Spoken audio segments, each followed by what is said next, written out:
Hi guys, Lex the Gray here. I wanted to show you a hack I made, or I am making, while playing my new campaign, The Lone Wolf. It is called my Maze hack. It is for Maze Rats, which, like I always say, is my favorite RPG to date. And it is very simple. It is not in any way a professional representation of what, its final result may be. This is simply a cheat sheet for how I've been kind of modding Maze Rats to better accompany my games.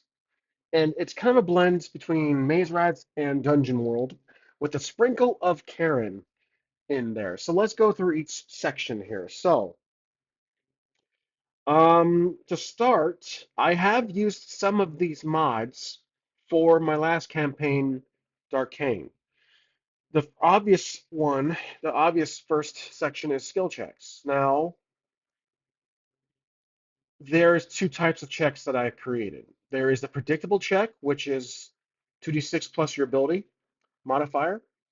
6 or less is a failure. 7 through 9 is a partial success with a setback. 10 plus is a success. 12 plus is a critical success with extra benefit. This new one I've added is called chaotic check. You roll a 1d6 versus 2d6 versus a chaotic d6 rolled by the GM, or in my case, for solo play, it'll be myself. So basically, two red dice against, or two blue dice against two red dice. Blue is myself, red is the environment, the world. And if both beat the chaotic dice, it is a success. Only beating one chaotic die is a partial. Failing both is a critical failure, or it's just a failure. So it creates. It doesn't have a critical failure like this one. Well, I guess this one's just a general failure, but there is no critical success.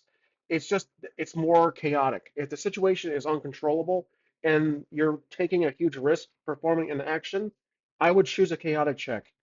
A predictable check is for situations that are not as chaotic. Controlled environments, though the results are questionable for the narrative. Next is combat, which is the biggest section, of course. So as I'm always trying to improve my combat in my games, I'm trying to blend together Maze Rats. I've been trying to blend Maze Rats and Dungeon World into one particular uh, method. So with armor. Now, armor starts at 0. I've decided to not use the usual starting 6, and you guys will see why. And I've done this before. If you watch my videos, you probably have seen myself try this several times. Starts at 0, accumulates with total armor equipped. The optional method, that is up in the air right now, is that an armor die is used instead of a fixed number. Roll when the enemy attacks, results negates damage. Armor replaces all independent pieces of equipped armor, only now represented by a single rollable die. Armor may be upgraded from a D4 to a D10 to a D10. So instead of you know, gauntlets, leather armor, helmet, shield, instead of those like four or more independent pieces of armor, it is now just one sole dice. The downside about this is that you get more chaotic results, more variable results in negating enemy damage, enemy attack damage on yourself, because you roll the die against the enemy damage dice, and the results will vary. So again, that's why I listed it as optional, but I didn't keep it out. I wanted to have it in here as a potential idea for perhaps combat that is chaotic. So the concept of having a predictable environment compared to a chaotic environment might carry well into combat. Next, attack bonus I got rid of. I basically shifted it to strength and dexterity. So any level up opportunity you get, you can add an extra ability to either strength or dexterity.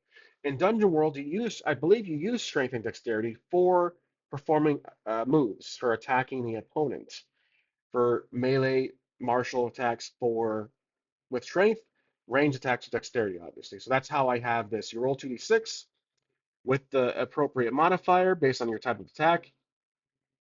I should put in here, actually, spell casting is right here, so I'm not going to worry about that. 6 or less is the player character misses, the enemy hits with or complication generally to the character. PC armor negates damage. 7 through 9, PC hits, enemy also attacks. PC armor negates damage. So let me take away this one and fix that. There we go.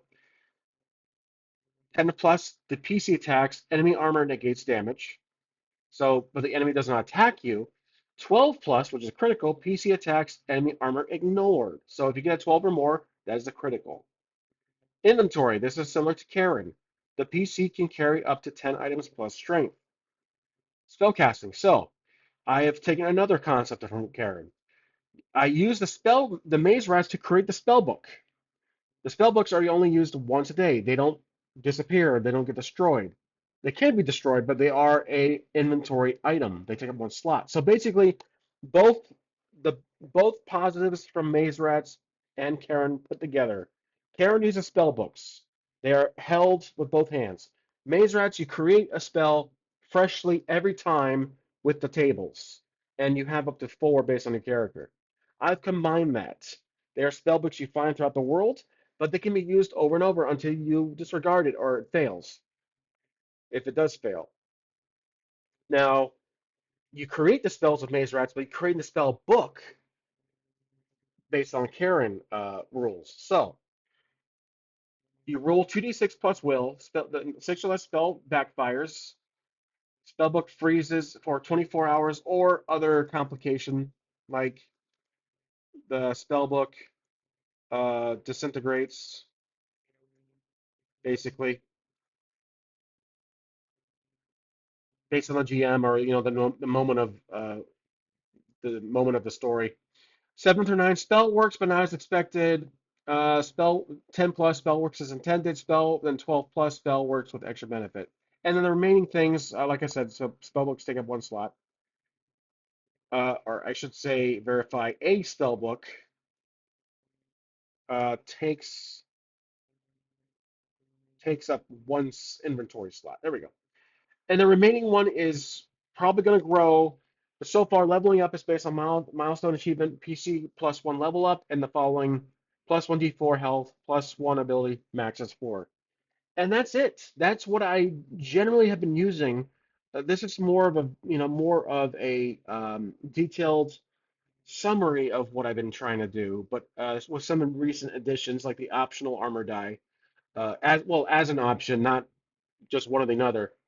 But this is also new. I don't generally, I haven't done this for a while, but Chaotic Check this is kind of similar to Iron Sword. They use the Apocalypse system, powered by the Apocalypse, but you roll one action die against two critical die, two challenge dice. But for me, it's basically the two action dice versus the two critical dice, but the same formula from Iron Sword. I think it's also used in Iron Sword Starforge, which I actually just received in the mail. So I'm going to go through that and see how complicated it is.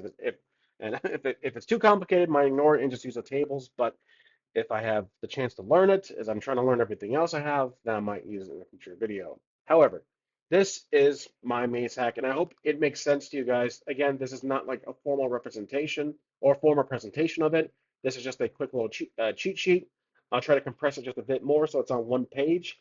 But this is what I will be using as I play the Lone Wolf more thoroughly, and I will try to have the sheet printed, or at least on a window or a phone or a tablet on the side, so you guys can see it when I reference my custom hack.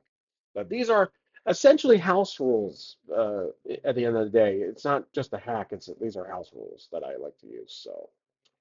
But yeah, anywho, as far as this week goes, this week is incredibly busy for me at work, so you won't see as much Lone Wolf episodes. But I'm going to try to make a video every few days. If I'm just butched from work, tired, I won't have the capacity to do anything. Today I got lucky, I finished a little early, so I'm making this very quick video to just I want to give you guys some content for my usual daily uploads. But I hope you enjoyed, and I'll see you guys next time. Thanks for watching.